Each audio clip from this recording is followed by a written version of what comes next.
finally catch the 3 key details behind Harry killing Richie? The truth about Harry letting O'Hara go was actually to deliver a fatal blow to Richie at the crucial moment. This was the beginning of his plan. We all thought he did it to protect the mole, but now it's clear that wasn't the case. By the end, he coldly killed O'Hara without a second thought, as if her life meant nothing to him. This means that as soon as he discovered O'Hara was the mole, he was already planning this war. Covering for her wasn't out of loyalty, but to avoid alerting the enemy and to cultivate a double agent who would ultimately betray Richie. The second detail is that letting Alice go wasn't an act of betrayal against Conrad. It was to lull Richie into a false sense of security. Just as Colin reported to Richie that the situation had been cleaned up, Harry already had the recording ready. He had the evidence to free Conrad from prison, and by this point, Richie was convinced he had already won. Deliberately letting Alice escape was the biggest mistake Harry intentionally left exposed, all to make Richie believe his plan was proceeding smoothly. The final detail is that Harry spared O'Hara, making her think she had a chance to survive, so she'd take the risk to help him bring down Richie. After her interrogation, O'Hara was shocked she was still alive. Harry clearly used her knowledge of Richie to pull off a perfect infiltration. The most shocking part? Harry didn't hesitate to shoot O'Hara without mercy, and this, ironically, proves his ruthless approach to traitors. He's the real gangster. Why did no one suspect Harry framed Maeve as the mole? The evidence was right there, on that blue slip of paper with the fentanyl batch number that Harry handed to Conrad. It definitely carried more than just drug info. Harry likely encoded the mole's signal on it. He couldn't say it outright because Maeve had the entire house under surveillance, something proven by her conversations with Gina and the sudden surveillance camera angles during the banquet. Rewind to the scene. Conrad stared at the note, then tore it apart in rage before lashing out at the innocent Paul.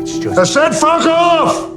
Sure, Conrad was always hot-tempered, but this outburst felt unusually timed. And here's the kicker. Conrad later interrogated Eddie. Why? Because Harry had already fed him intel, prompting Conrad to verify it. And what did he find? Maeve was indeed scheming behind his back. That's why, during the banquet, when Alice left and Maeve made a snide remark, Conrad snapped instantly. Maeve was visibly shocked, while Harry remained unfazed. But here's the real question. Harry clearly knew Maeve wasn't the real mole. Otherwise, he wouldn't have killed Freddy to cover his tracks. So why feed Conrad false info at this exact moment? My theory, Conrad had been digging too deep into the mole hunt, and Harry needed to protect the actual informant, so he framed Maeve instead. And Maeve, she made a fatal mistake, threatening Gina in the stables. Now look at the ending. Gina stands by the window, comforted by Harry, who coldly watches Maeve get hauled away in a police car. This was Harry's revenge for his daughter. Harry and Serafina are the true rats of the Harrigan family. The opening scene, where a bullet and a gemstone fall beside 2 rats, is the clearest hint. The bullet represents raw power. Harry embodies absolute strength. The gemstone is even more obvious. Only Serafina deals in jewels. Moreover, Harry could have stopped Alice, but deliberately let her escape, allowing her to take evidence tainted with Maeve and Conrad's DNA. This would later serve as proof for Sheriff Colin to frame Conrad and Maeve.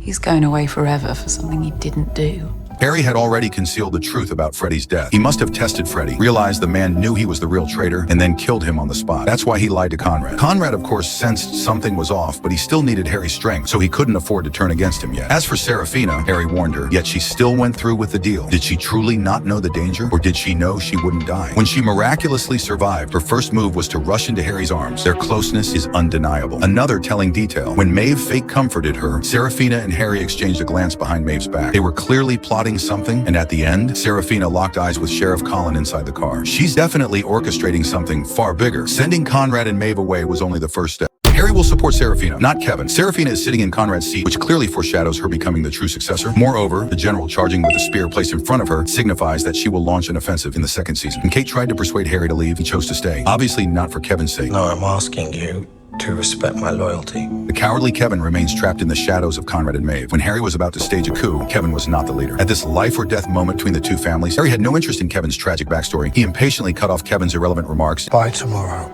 either the Harrigans or the Stevensons will run the game. I need to know if you are with me. And simply asked whether he would stand with him. This proves that Kevin cannot be the next king. Additionally, precisely because Harry rejected Kate, she turned to Serafina in an attempt to pull her into her own camp. So next season, if the two collaborate, Serafina may very well use Kate's influence to completely sideline Conrad and Maeve. Meanwhile, Harry will join forces with Serafina to oppose Kate, as he has no desire to see the Harrington family fall into Kate's hands. Besides, the two had already cooperated before Conrad was in prison. Think about it. When Jamie called Harry and told him to eliminate the traitor, why didn't he avoid Serafina? As one of the only 2 clear-headed people in the entire show, helping Serafina rise to power is Harry's wisest choice. After all, he has now become Kate's #1 enemy, and only by allying with Serafina to eliminate her can he protect himself and his family. Harry will definitely betray Kevin in the next season. In fact, in the recent storyline, Harry pledged his loyalty to Kevin, but Kevin had already grown suspicious of him. Harry avoided giving a direct answer to Kevin's probing question. Why were you at the hotel that night? Okay, is that a serious question? Is it? enough to fuel Kevin's doubts. The truth is, Harry was merely honoring his agreement with Bella. The misunderstanding at the hotel seems poised to become a turning point in their relationship. Additionally, when Kevin confronted Harry about Eddie not being his biological child, Harry knew everything. His connection with Bella is clearly more than ordinary, and Bella's seductive advances at the hotel further blurred the lines between them. Kevin's questioning was nothing more than a test. In prison, Kevin bared his fangs, declaring that he would restore the Harrigan family's glory and become the new king. But Harry's attitude toward him tells a different story. When reorganizing the Stevenson family's plans, Harry informed Kevin last, merely telling him not to pick the wrong side. The truth is, Kevin lacks the ruthlessness and strategic cunning needed to lead a criminal organization. Harry is the real power behind the throne, and the only reason Harry props Kevin up is precisely because he knows Kevin is weak. Another telling detail. On the way to Tommy's funeral, Bella said she trusted Harry, triggering Kevin's sudden bitterness. The fact that his wife placed her faith in Harry rather than him enraged Kevin. Harry says it's safe. I trust him.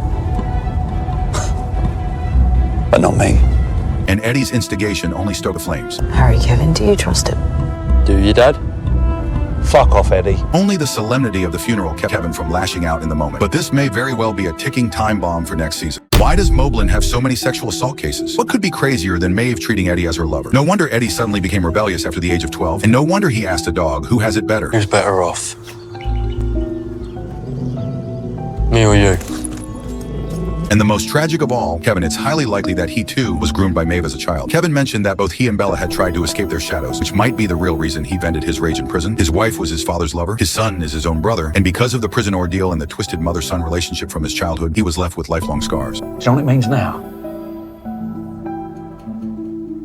Madness and chaos. Meanwhile, Bella is equally tormented. She kept trying to bribe the Frenchman, and even gathering evidence of her father's corruption was tied to the fact that she had been imprisoned and molested by her own father as a child. This also seems to answer another question. How did Bella, a beautiful young woman and the daughter of a high-ranking politician, end up as Conrad's mistress? It's likely that her own father traded her for political favors, delivering her to Conrad. This explains why, whenever she faced trouble, Bella instinctively resorted to seducing men to gain help. When Eddie learned the truth, he even tried to kill Bella, but she didn't resist and let him go, because both she and Kevin had tried to protect Eddie, yet they were powerless. Maeve only wanted an obedient king, no matter who it was. You think Conrad's finished? This is just his trap for Richie. The most damning evidence is how relaxed Conrad and Maeve acted, even singing that prison break song. Men from Dublin town.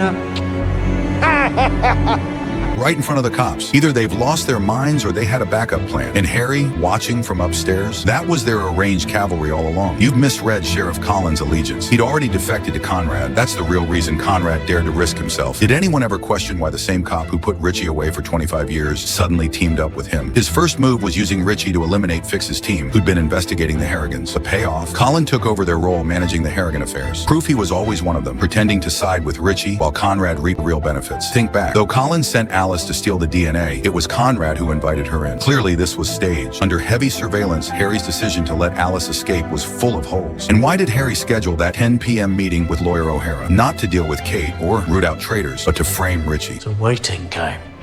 Then, when it's time to strike, Every single move was designed to hook a big fish, Richie himself.